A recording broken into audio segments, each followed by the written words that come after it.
Hi hello నమస్తే, welcome to Big Boss 8 season Telugu. నేను మీ యాంకర్ నెవిల్ ఆనంద్. మనం day 2 in the house episode 3 దాని గురించి మాట్లాడుకోబోతున్నాం. ఇక్కడ నాకు మెయిన్గా ఇద్దరి మీద ఎలాంటి కోపం ఉన్నదంటే, అసలు ఆ కోపమా, అది బాధ, టార్చరా, మైండ్ డిస్టర్బెన్సా ఏం అర్థమవుతలేదు. ఇటు ఈ సోనియాకేమో నాదే నడవాలి, నేనుంటే నాదే, ఈ అమ్మ ఎవడు పడితే వాడు రావడానికి, ఎవడు వస్తే వాడు పోవడానికి ఏదేమన్నా బాగా మాత్రం అడ్డారా అన్నట్టు ఆమె చెప్పేదే నిజం, ఆమె చెప్పేదే వాస్తవం, ఆమె చెప్పేదే వినాలి.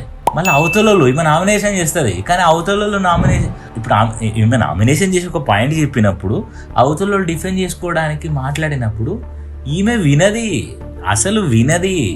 వినకముందు ఒకవేళ వాళ్ళు సైలెంట్గా ఉన్నారు అనుకో, నువ్వు ఒప్పుకున్నావు కదా, సో నీదే తప్పు, ఇంకా అయిపోయింది, ఆన్సర్ వచ్చేసింది. ఒకవేళ పొరపాటున కూడా అని అన్నావు అనుకో, ఆ ఆనుడు కూడా నువ్వు ఒప్పుకున్నట్టే, సో తప్పే. ఇంక మణికంఠ నువ్వు చేయరా, నువ్వు మొన్న ఏమో 6 నెలలు అన్నావు, ఇవాళేమో 2 సంవత్సరాలు అంటున్నావు, 4 గోడల మధ్యలో నా జీవితం అంతా నలిగిపోయింది అంటున్నావు. పుష్ప మారా నువ్వు నలిగిపోవడానికి, నాకు అర్థమైతే లేదు. 7th క్లాస్ నుంచి పెళ్లి దాకా రోజు కూడా చెప్పురా, రోజంత ఏడిసి రోజంత చెప్పి ఇట్లనే ఏడ్చుకుంటుండు. అంటే నువ్వు అనుకుంటానా కావచ్చు, రోజుకి ఇంత ఎడితే రోజుకి ఇంత నాకు సింపతి పెరుగుతుంది, రోజుకి నా మీద అందరికి సింపతి పెరిగి నాకు ఓట్లు పడితే నాకు బిగ్ బాస్ టైటిల్ వస్తుంది అని. ఫస్ట్ రోజు వచ్చినప్పుడేమో ఇది మీకు జస్ట్ ప్లాట్ఫామ్ అవ్వచ్చు, నాకు ఇది ఓన్లీ ప్లాట్ఫామ్ అని అన్నావు.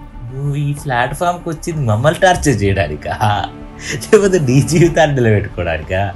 అసలు ఏం అర్థమవుతలేదు. ఓకే, ఇదండి సంగతి. ఈ ఇద్దరి మీదనే ఈ ఎపిసోడ్ 3లో నాకు పిచ్చి లేచింది. ఓకే సరే, మనం ఒకసారి డీప్ వెళ్ళిపోదాం, మొత్తం మంచిగా మాట్లాడుకుందాం. మీరు ఇట్లనే చూసుకుంటూ ఉండండి. అండ్ వన్ మోర్ థింగ్, దీనికంటే ముందు మీరు చేయాల్సిన విషయం ఏంటంటే, ఫస్ట్ కామెంట్ చేయండి. ఏమని కామెంట్ చేయండి అంటే, సోనియా 100కి మీరు టార్చర్ పర్సెంటేజ్ ఎంత ఇస్తారు, అదే మణికంఠకి ఎమోషనల్ బ్రేక్ డౌన్కి 100కి ఎంత పర్సెంట్ ఇస్తారో కామెంట్ చేయండి. ఓకే, ఎపిసోడ్ స్టార్ట్ అవ్వడం ఏమైంది, డే 1లో జరిగిన నామినేషన్లో యష్మిని చీఫ్ చేయడానికి నైనిక అండ్ నిఖిల్ తీసుకున్న డెసిజన్ని రాంగ్ అని సోనియా క్వశ్చన్ చేయడం స్టార్ట్ చేసింది. ఆ 5 పాయింట్స్ చెప్పు, ఆ 5 పాయింట్స్ చెప్పి అసలు ఆమెను ఎవరు ఒప్పుకున్నారు, ఒకరు నబీల్ని, ఒకరు బషీరాన్ అని ఒప్పుకున్నారు, కానీ యష్మిని చూజ్ చేసుకుంది ఎవరు గ్రూప్లో, హౌస్లో చెప్పు అంటుంటే అసలు అక్కడ పాయింట్ లేదు. పాయింట్ రేజ్ చేసిన పాయింట్ బాగానే ఉన్నది, కథం ఒక పాయింట్ రేజ్ చేస్తే సరిపోదు కదా. పాయింట్ రేజ్ చేసి ఆన్సర్ ఇస్తున్నప్పుడు వెయిట్ చేయాలి. ఆ వెయిట్ చేయడం మనకు రాదు, ఎందుకంటే నా పేరు సోనియా. సోనియాకి తిరుగుంటుందా, సోనియా అమ్మకి తిరుగులేనట్టు సోనియా కూడా తిరుగులేదు బిగ్ బాస్ హౌస్లో. ఇప్పుడు నోరున్నోళ్ళని ఆపలేమయ్యా, బలం ఉన్నోళ్ళని ఆపొచ్చు, కానీ నోరున్నోళ్ళని అస్సలు ఆపలేం. అదే పరిస్థితి అయింది మనది సోనియా దగ్గర. ఇంకేమైంది, పర్సనల్గా పెట్టుకున్నాడు. ఈ నిఖిల్కి యష్మిని సేవ్ చేయడం అనేది, సపోర్ట్ చేయడం అనేది 100% ఉన్నది అని మొత్తుకొని కథం సోనియా ఆర్గ్యుమెంట్ని క్లోజ్ చేసింది. కట్ చేస్తే ఇక మన ఆనిముత్యం మణికంఠ 12 గంటల 5 నిమిషాలకి మంచిగా నిద్రపోతున్నాడు. ఎట్లా మంచిగా నిద్రపోతున్నాడు, క్యూట్గా, మనోడు క్యూట్గా ఉంటాడు కదా, క్యూట్గా నిద్రపోతున్నాడు. నిద్రపోతుంటే ఏమైంది, బిగ్ బాస్లా కుక్క మరుగుతుంది కదా, బావు కుక్క మరిగింది. ఇక ఒక రియాక్షన్తో లేచిండు సారు. ఏందిరా నాయన, నీ ముందర ఏది కలల దయ్యాలు వచ్చి మీద కూర్చుంటే ఎట్లుంటుందో అట్లుంది దాని రియాక్షన్. ఆ రియాక్షన్తోనే నిద్ర లేచిండు సారు.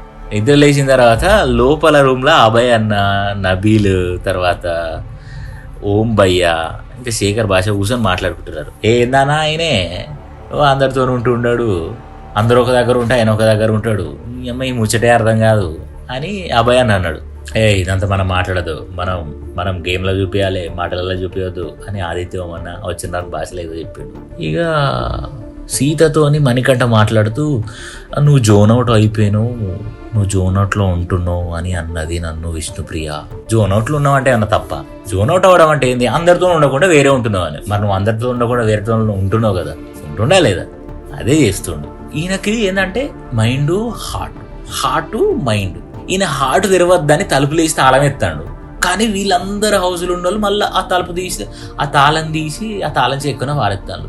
మనోనికి ఏడుపు దారలై కారిపోతుంది. ఇక అయితే ఈయన ఏమనుకుంటాడు, మైండ్ మాత్రమే వాడి మాట్లాడాలనుకుంటాడు. కానీ తీరా చూస్తే హార్ట్ ఓపెన్ అవుతుంది, కళ్ళకి వెళ్ళి నీళ్ళు కారుతున్నాయి. ఎందుకంటే అన్నది ఎలాంటి ఫ్లాష్ బ్యాక్, శివపుత్రుడు సినిమాలో విక్రమ్ కంటే ఎక్కువ ఫ్లాష్ బ్యాక్ ఉన్నది అన్నకి, పర్సనల్గా ఉన్నాయి. ఓకే, నువ్వు నీ లైఫ్లో బాధపడ్డావు, నువ్వు ఇబ్బంది పడ్డావు, అన్నీ ఉన్నాయి. కానీ అరే నువ్వు తీసుకొచ్చి ఏడితే నీకు ఏమవుతుందిరా? ఇప్పుడు నువ్వు ఏడుస్తున్నావు, నువ్వు ఏడ్చినావు అనుకో, నీకు బిగ్ బాస్ టైటిల్ ఇస్తారా? ఇయ్యడు. అసలు మీ మొహాలే మాకు తెలియదు, మిమ్మల్ని చూసుడే చాలా ఇబ్బంది ఉంది. కాకపోతే బిగ్ బాస్కి అలవాటు పడ్డం కాబట్టి చూడాల్సి వస్తుంది.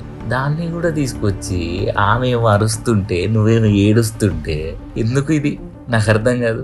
ఓకే సరే, ఇది ఇట్లా పక్కకు పెట్టు. తర్వాత ప్రేరణ అండ్ మన సోనియాకి నామినేషన్ అయింది. ప్రేరణని ఏమని నామినేట్ చేసింది సోనియక్క? ఇక్కడ జాయ్ఫుల్గా ఉండడానికి, హ్యాపీగా ఉండడానికి రాలే. మనం దేనికి వచ్చినాం వీడికి? మనం వీడికి వచ్చింది సీరియస్గా ఉండి అరిచి, కుక్కలెక్క అరిచి మొత్తుకొని ఏమో నేనే తోపని చెప్తే బిగ్ బాస్ కంటెస్టెంట్లకి ఇస్తాడు పోవాలి అని ఇచ్చింది అనుకుందాం. మనం జాయ్ఫుల్గా ఉండాలి, నవ్వుకుంటూ ఉండాలి అని అన్న పాయింట్ ప్రేరణ తప్పు లేదు. అప్పుడే ఇప్పుడే మాట్లాడుకొని ఒకరొకరు చిల్లు ఉంటే ఫ్రెండ్లీ ఉంటాం కదా అనే దాంట్లో ప్రేరణ అన్న పాయింట్లో తప్పేమున్నది? ఈమె వినదు, సోనియా వినదు, పాయింట్ చెప్తుంది, పాయింట్ ఓకే బాగుంది. కానీ నీ ఎక్స్ప్లెనేషన్ వినవు, నువ్వు పక్కనోడు ఎక్స్ప్లెనేషన్ వినవు, వాడు చెప్పే ఆన్సర్ వినవు, ఇది చెప్తానే ఉంటావా? నీది మాత్రమే నడవాలి. ఒకవేళ మధ్యలో ఎవరైనా ఇంటర్ఫేర్ అయిందనుకో, ఇది నీ సమస్య కాదు, నేను మాట్లాడుతున్నా, దిస్ ఈజ్ మై పాయింట్ అని అరుస్తుంది. ఇది తప్ప వేరే ఏం కాదు.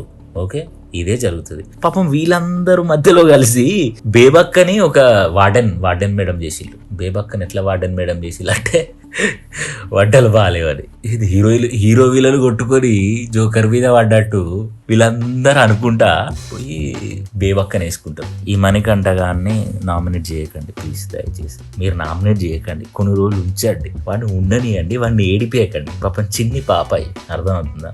ఏడిపియకండి, ఉంచండి. మళ్ళీ మీరు ఒక్కసారి ఇట్లా ఉన్నదంటే మనకి మళ్ళా గుండెకి తాళం ఓపెన్ అవుతుంది. గుండెకి తాళం ఓపెన్ అయ్యి గులాబ్ జాములు అనుకుతాయి, వశపడదు. దయచేసి వదిలేయండి. ఇదంతా వదిలేసి మీరు ఏం చేయండి అంటే, మీరు సీదా తీసుకొచ్చి వాడిని అలా కూర్చోబెట్టండి. జస్ట్ వాడితో ఆట ఆడిపియకండి, ఏం చేయకండి, కూర్చోబెట్టి పూజ చేయండి అంతే. నేను అది ఒక్కటే కోరుకుంటున్నా. వీళ్ళిద్దరే నాకు చాలా టార్చర్ అనిపించింది. ఈ రొట్ట ఈ బ్యాచే స్క్రాపు, ఈ నామినేషన్స్ ఇంకో స్క్రాపు, ఈ స్క్రిప్ట్ ఇంకా స్క్రాపు. అందరినీ పర్ఫార్మెన్స్లు చేయండి, ఒక 1% 2% చేయండి, సరిపోతుంది పర్ఫార్మెన్స్లు. అంటే వీళ్ళు 100కి 110% పర్ఫార్మెన్స్ చేసి ఆగం చేస్తున్నారు. ఈ నిఖిలేమో బయాస్డ్ అయిపోయాడు. ఓకే, ఒక నైనిక, విష్ణుప్రియ అండ్ పోతే కొంచెం బేబక్క అండ్ ఇక ఎంటర్టైన్మెంట్లా బషీర్ అన్న తగ్గడనుకో, అది వేరే విషయం. సో ఇట్లా ఎపిసోడ్ 3 నడుచుకుంటూ వెళ్ళింది. సో ఇలాంటి మరిన్ని అప్డేట్స్ కోసం చూస్తూనే ఉండండి Big Boss season 8 Telugu. Thank you. నేను మీ నెవిల్ ఆనంద్, సైనింగ్ ఆఫ్.